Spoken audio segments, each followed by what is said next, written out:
तारिक ने कहा, well, I am not a beginner. I learned English at school for many years, but I can't speak it very well.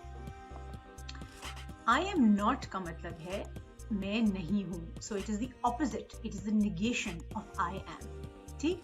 तो आप किसी चीज को नेगेटिव करना चाहें तो आप कह सकते हैं I am not. ठीक? I learned English at school, past tense. मैंने सीखी थी in the past. But I can't speak it very well. But is a conjunction used to connect ideas.